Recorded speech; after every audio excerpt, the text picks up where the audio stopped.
Posibleng 2 yulo ang lumaban sa 2028 Los Angeles Olympics. Bukod kay double gold medalist Carlos Yulo, plano kasi ng Gymnastics Association of the Philippines na makasali rin doon ang nakababata niyang kapatid na si Eldrew. May report si Katrina Son. Sa bawat pagtalon at pagtumbling, pati na sa pagbalibaligtad sa rings, kitang-kita ang talento sa gymnastics na si Carl Jarrell Eldrew P. Yulo, ang 16 na taong gulang na nakababatang kapatid ng double gold Olympic medalist na si Carlos Yulo.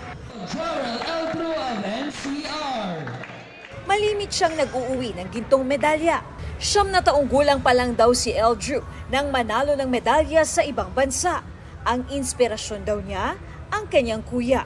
Gusto niya rin gayahin ng kuya niya. Noong 8 years old yan, sinabi niya gusto ko talunin makalaban ng kuya ko at talunin ko siya. Yun sinabi niya yun.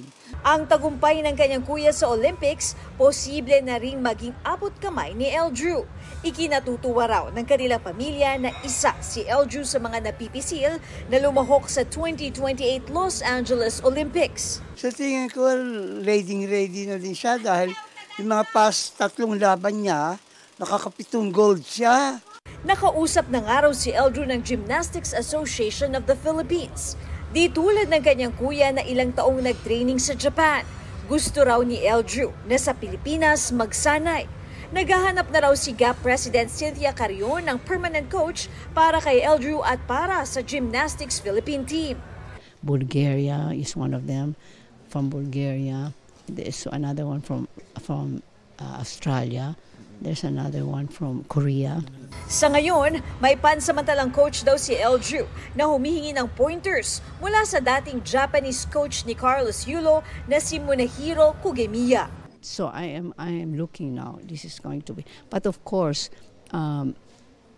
Rayland Capillan is coaching him right now. Yeah. But Rayland is always texting Carlos, Coach Mooney, and Coach Mooney is advising him how to coach Eldrew. Katrina Son, nagbabalita para sa GMA Integrated News. Huwag magpahuli sa mga balitang dapat ninyong malaman. Mag-subscribe sa GMA Integrated News sa YouTube. Sa mga kapuso abroad, subaybayan nyo kami sa GMA Pinoy TV at sa www.gmanews.tv.